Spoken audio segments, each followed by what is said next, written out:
여러분 안녕하세요. 2023년 1회 전기공사 산업기사 1과목 전기응용 해설 시작하겠습니다. 제 1번입니다. 고압 아크로의 종류가 아닌 것은? 이라고 물어봤는데요. 자, 고압 아크로라고 하는 것은 전극 사이에 발생하는 아크열을 이용하는 직접 아크열 중에서 아크가열 중에서 피가열물, 그러니까 가열을 하는 대상을 말하죠. 자, 이 피가열물을 아크 매체로 직접 사용하는 것을 우리가 고압 아크로라고 배웠습니다. 자, 1번 로킹로, 2번 세넬로, 3번 포링로, 4번 비라케란드 아이데로라고 되어 있는데, 자, 고압 아크로 하면은 포비센만 외워주시면 돼요. 뭐라고요? 포비센.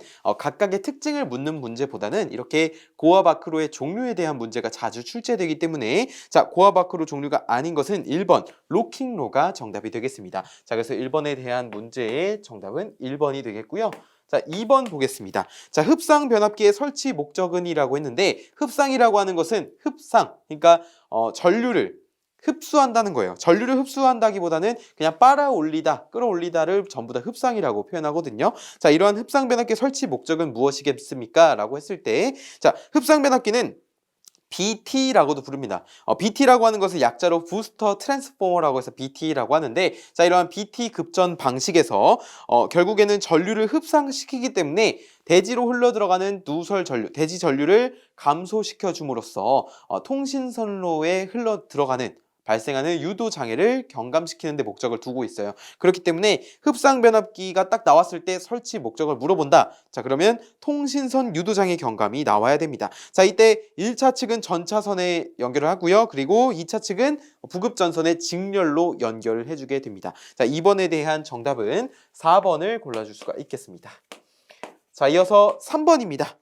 정전압 소자로 사용되는 다이오드는, 정전압이라고 하는 것은 전압이 일정하다라는 것을 말하죠. 자, 1번 제너 다이오드인데, 제너 다이오드는 무슨 특성을 가지고 있냐면 전류가 변화하더라도 그 출력 전압은 일정하다라는 특성을 가지고 있어서 IC 등을 보호하는 데 사용이 되는 것이 제너 다이오드입니다. 그래서 3번의 문제에 대한 정답은 1번이 되겠고, 2번 터널 다이오드 보시면, 터널 다이오드는 순방향 전압을 가해줬을 때, 이것을 증가시켰을 때 그때 전류값이 감소되는 부성 저항의 특성을 나타내는 그런 소자가 다이오드가 터널 다이오드가 되겠고요. 자, 3번 포토 다이오드라고 되어 있는 것은 광 다이오드라고 보시면 돼요. 즉 광을 검출하는, 빛을 검출하는 기능을 가지고 있는 것을 포토 다이오드 또는 광 다이오드라고 부르게 되고요. 마지막 4번 보기에서 발광 다이오드라고 되어 있는데, 발광 다이오드는 광 다이오드와 조금 포토 다이오드와 조금 다릅니다. 전류가 흐르면 빛을 방출하는 소자, 빛을 발하는 소자를 우리가 발광 다이오드라고 합니다. 그래서 3번에 대한 정답은 1번이 되겠습니다. 자, 4번입니다. 10층 빌딩에 설치된 적재 중량 1200kg의 엘리베이터 승강 속도를 60m/min으로 할 때 필요한 전동기의 출력은 약 몇 kW인가? 라고 물어봤고요. 조건이 주어져 있네요. 단, 평형추의 평형률은 0.6, 효율은 0.9이다 라고 나와 있습니다.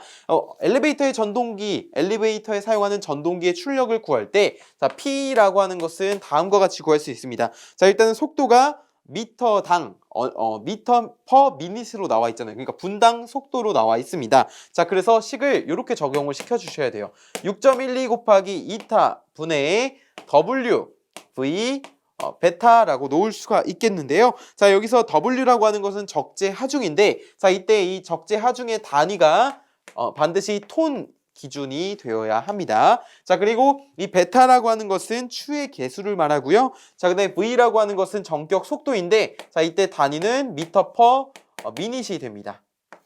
미터 퍼 미닛. 그리고 여기 2타는 효율이에요. 그래서 여기 곱하기예요. 이렇게. 자, 이것을 계산해주면 뭐가 나온다고요? 엘리베이터 전동기 출력이 나오게 되고, 자, 그 단위는 킬로와트가 됩니다. 자, 그럼 요 식을 한번 풀어서 써볼까요? 요 식을 풀어서 써보면, 자, 6.12 곱하기 효율이 얼마래요? 0.9라고 했습니다. 그럼 0.9 적어주고요. 자, 그 다음에 무게가 1200kg이라고 했으니까 이 W에 대입을 하게 되면은 1.2톤이 되죠. 그쵸? 자, 여기다 곱하기 속도가 얼마래요? 60 미터 퍼 미닛이라고 했으니까 60 그대로 적어주게 되고, 마지막으로 추의 개수, 즉 평형추의 평형률은 0.6이라고 했기 때문에 여기다 0.6을 곱해주면은 이 값은요 약 일단 계산값은 7.84kW가 되는데 지금 문제에서는 약 몇 킬로와트냐고 물어봤기 때문에 이것과 가장 가까운 값인 8kW를 정답으로 채택해 줄 수가 있겠습니다. 자, 그래서 4번의 문제에 대한 정답은 3번이 되는 것입니다. 자, 이어서 5번 문제 볼게요. 열전 온도계에 사용되는 열전대의 조합은 이라고 했는데, 자, 5번 문제. 열전대 조합은 백금 같은 경우는 백금 로듐과 열전대 조합이 이루어지게 되고요. 콘스탄타는 세 가지가 있습니다. 첫 번째는 망가닌, 두 번째는 철, 세 번째는 동, 즉 구리와 열전대 조합을 이루게 됩니다. 자, 그래서 올바른 조합을 고르라고 했으니까, 자, 아연 백금이라고 되어 있는데 백금은 뭐라고요? 백금 로듐이라고요. 자, 그다음에 백금 철 이거 아니고, 구리 콘스탄탄, 동 콘스탄탄 맞죠? 3번이 정답이 되겠고, 마지막에 있는 4번 같은 경우는 아연 콘스탄탄이 아니라 철 콘스탄탄 또는 뭐 망가닌 콘스탄탄 이렇게 적혀 있어야겠죠. 그래서 5번에 대한 정답은 3번이 되겠습니다. 자, 그 다음에 6번입니다. 자동 제어에서 검출 장치로 소형 직류 발전기를 사용하였다. 이것은 다음 중 무엇을 검출하는 것인가 라고 했는데요.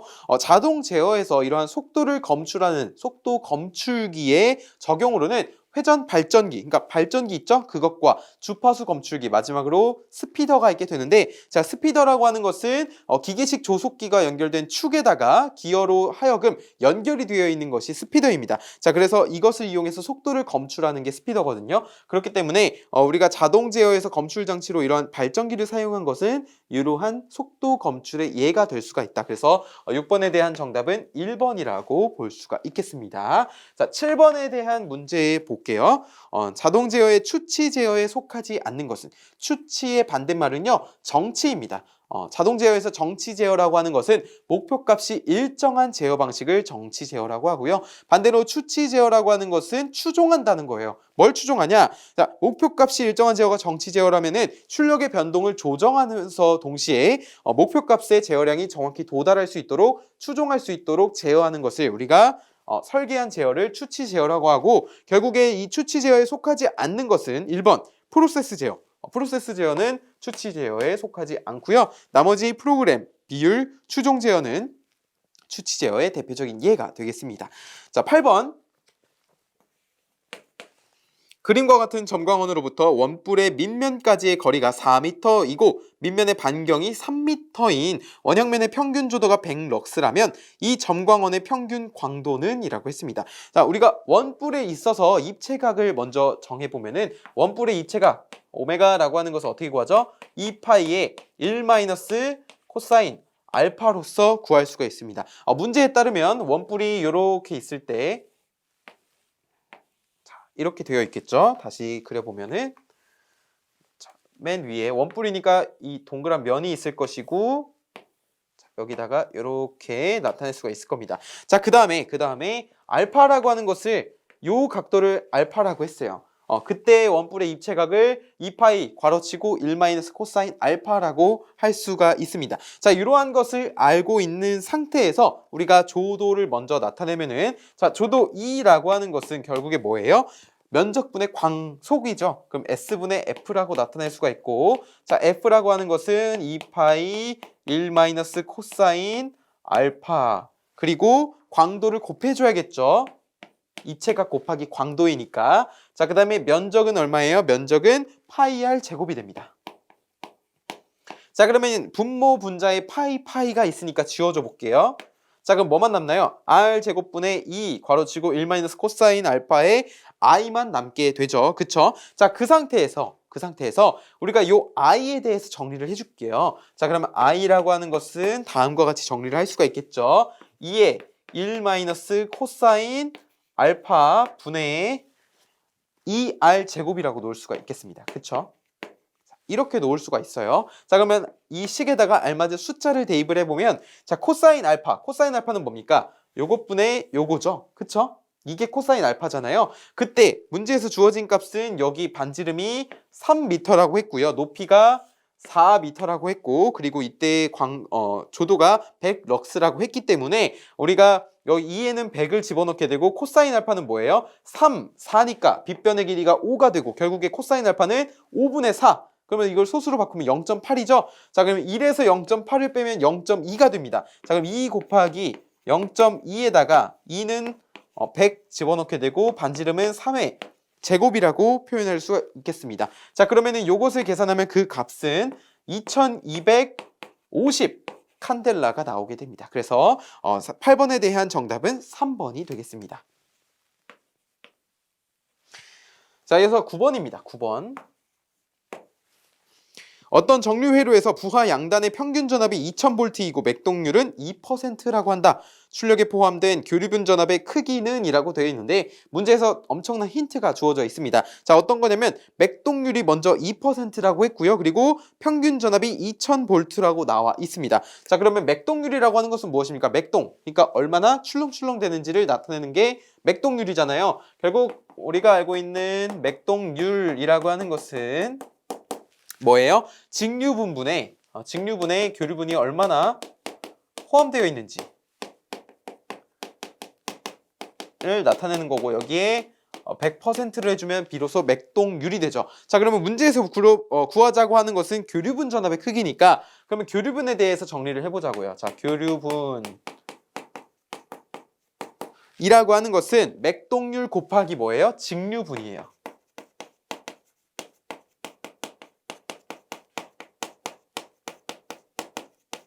자, 그러면 맥동률이 얼마라고 했습니까? 2%라고 했기 때문에 0.02라고 적어볼게요. 0.02에다가 직류분이 얼마예요? 직류분이 2000입니다. 2000. 그렇기 때문에 여기다 2000을 이렇게 적어줄 수가 있겠죠. 자, 그러면 계산하면 얼마죠? 40V가 나옵니다. 그래서 이 9번에 대한 정답은 3번 40V로 측정을 할 수가 있겠습니다.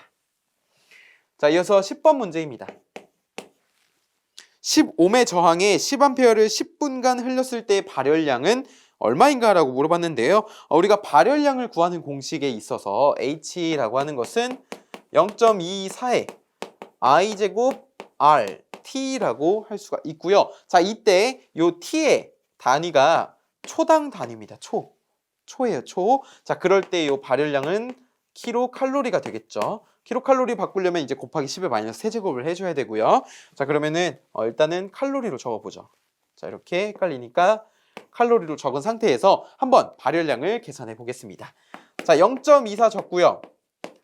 그리고 전류 얼마래요? 전류 10A래요. 그렇죠? 자, 그럼 10의 제곱 적고 저항값 얼마래요? 15매 저항이고, 자, 이때 시간이 중요한데요. 10분간 흘렸으니까 결국에는 초로 바꾸게 되면 얼마예요? 600초가 되죠. 그럼 여기다 600을 하게 되고, 그리고 문제에서는 발열량의 단위가 킬로칼로리로 주어져 있기 때문에 자, 여기다가 10의 마이너스 3제곱을 곱해 주게 됩니다. 자, 이것을 계산하게 되면은 144 킬로칼로리가 나오게 되고요. 따라서 정답은 3번을 골라줄 수가 있겠습니다.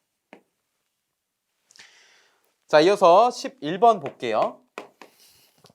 11번, 반사율 70%의 완전 확산성 종이를 백럭스의 조도로 비추었을 때 종이의 휘도는 칸델라 퍼 제곱미터는 약 얼마인가? 라고 물어봤습니다. 자, 이때 우리가 광속 발산도와 휘도에 대한 관계를 먼저 적어볼 필요가 있는데, 광속 발산도 R이라고 했을 때 요거는 반사율 곱하기 조도가 됩니다. 로우 2가 돼요. 자, 이거를 다시 나타내면은 파이 곱하기 휘도가 되고요. 결국에 문제에서 휘도는 얼마냐고 물어봤기 때문에 자, B에 대해서 정리를 하면은 따라서 B라고 하는 것은 파이분의 로우 2로서 나타낼 수가 있고, 문제에서 로우 반사율이 얼마래요? 70%라고 했습니다. 자, 그럼 0.7 곱하기 조도가 얼마래요? 100이래요. 자, 그리고 여기를 파이로 나눠주게 되면은 요 값은 22.28이 나옵니다.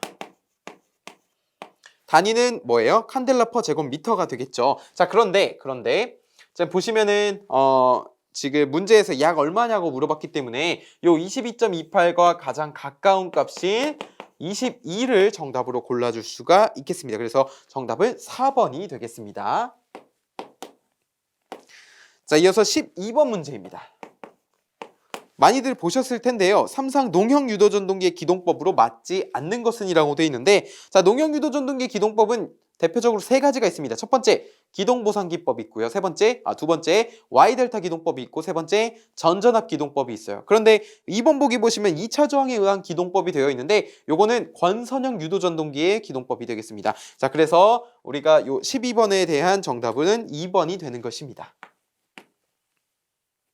자, 그 다음에 13번입니다. 전기로에 사용되는 전극재료의 구비 조건이 아닌 것은 이라고 되어 있는데요. 1번 고온에 잘 견딜 것. 전기로에 사용이 되어야 되니까 고온에도 잘 견뎌야 됩니다. 자, 2번 열 전도율이 적을 것이라고 되어 있는데 열 전도율은 뭐냐면 열을 얼마나 더 전달할 수 있냐 그걸 말하는 거잖아요. 이 열 전도율은 적어야 됩니다. 왜냐면은 열을 많이 가져가면 안 되니까요. 자, 근데 대신에 도전율이라고 하는 건 뭐예요? 전류가 얼마나 잘 흐르는지를 나타내는 거죠. 예, 이러한 전기의 도전율은 또는 전도율은 커야 되겠습니다. 전도율, 도전율 둘 다 같은 뜻이에요. 자, 4번 고온에서의 기계적 강도가 클 것이라고 되어 있는데 고온에서도 기계적 강도, 즉 물리적인 그 단단함이 커야 되겠습니다. 그래서 13번에 대한 정답은 3번이 되겠습니다. 자, 14번 보겠습니다. 전기 철도에서 전식방지법이 아닌 것은, 전식이라고 하는 것은 무엇입니까? 누설전류에 의해서 부식되는 것을 전식이라고 하는데요. 쉽게 말해서 자, 1번 변전소 간격을 짧게 한다. 2번 대지에 대한 레일의 절연 저항을 크게 한다. 3번 귀선의 극성을 정기적으로 바꿔주어야 한다. 4번 귀선 저항을 크게 하기 위해서 레일에 본드를 시설한다 라고 되어 있는데, 자, 여러분 레일 본드라고 하는 것은요 저항값을 낮춰주기 위해서 우리가 설치하는 것을 레일 본드라고 하게 되는데요. 레일 본드, 즉 레일의 그 이어지는 이음 부분에서 용접을 한 거예요. 뭘 용접하냐면 구리선을 용접합니다. 자, 이 구리선을 용접하는 이유는 무엇이냐면 대전류가 흘러야 되기 때문에 저항값을 낮춰주기 위해서 우리가 구리선을 추가적으로 용접을 해주는 거예요. 이것을 레일 본드라고 하게 되고요. 결국에는 4번 보기가 잘못됐죠. 귀선 저항을 크게 하기 위해가 아니라 귀선 저항을 작게 하기 위해가 정답이 되고 결국에 14번의 정답은 4번이 되는 것입니다. 자, 15번입니다. 저압 나트륨 등의 특성에서 관한 설명으로 틀린 것은 1번 증기압은 4 곱하기 10의 마이너스 세제곱 밀리미터 Hg이다. 자, 그 다음에 간선도로 터널 등의 도로 조명에 주로 사용된다. 3번 요철식별이 우수하고 연색성이 좋다. 자, 요철식별은 우수하겠지만 연색성이라고 하는 것은 무엇입니까? 붉은 빛을 쬐면 붉은 빛을 띠고 파란 빛을 쬐면 파란 빛을 띠고 이런 것을 우리가 연색성이라고 하잖아요. 이러한 연색성은 저압 나트륨 등은 특성이 좋지 않습니다. 그렇기 때문에 이것이 문제되지 않는 도로라든지 아니면 터널 등의 5개 조명 등에 사용되는 것이 저압 나트륨 등이다라고 알고 계시면 될 것 같아요. 자, 그래서 15번에 대한 정답 또한 3번이 되겠습니다. 자, 이어서 16번 보겠습니다. 평균 구명광도 100칸델라의 전구 5개를 지름 10m인 원형의 사무실에 점등할 때 조명률을 0.5, 감광 보상률을 1.5라고 하면 사무실의 평균 조도는 약 몇 럭스인가? 라고 물어봤는데요. 여러분 재밌는 에이드 기억나시죠? 자, FUN은 재밌는 에이드 죄송합니다. 자, 재밌는 에이드 fun, FU, F는 광속, U는 조명률, N은 등수저, 등기구수, A는 묘의 면적, D는 감광 보상률, E는 조도가 되겠습니다. 그쵸? 자, 이 상태에서 평균 조도에 대해서 물어봤는데요. 결국 우리가 이것을 조도에 대해서 나타내게 되면은 E라고 하는 것은 AD분의 FUN이 됩니다. 그쵸? 자, 여기서 F라고 하는 것은 무엇입니까? 입체각 곱하기 광도잖아요. 근데 여기서 뭐예요? 원형의 사무실에 점등한다는 거예요. 결국에 보면은 4파이 I가 되고 F라고 하는 것은 그 다음에 여기다가 U 곱해주게 되고 여기다가 N을 곱해주게 되고요. 자, 그 다음에 분모에는 A, 면적이잖아요. 면적은 뭐예요? 파이 R 제곱이죠. 원형이기 때문에, 그쵸? 자, 거기다가 감광보상률 D를 곱해주게 됩니다. 자, 그러면 주어진 식에 알맞은 숫자를 대입을 하게 되면은 자, 4파이 곱하기 광도가 얼마래요? 광도가 100이래요. 평균 구명 광도가 100이라고 하고요. 자, 그 다음에 조명률은 얼마라고 합니까? 0.5라고 합니다. 0.5라고 하고 그리고 전구 5개라고 했기 때문에 곱하기 5도 빼먹지 말고 해줘야 되겠고요. 자, 그 다음에 파이에다가 반지름이 얼마래요?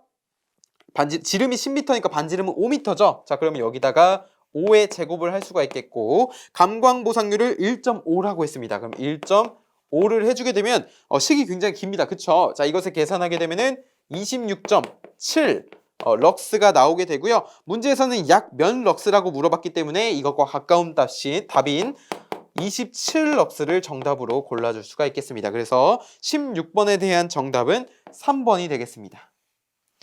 자, 이어서 17번 한번 볼게요. 17번은 여기서 한번 풀어보죠.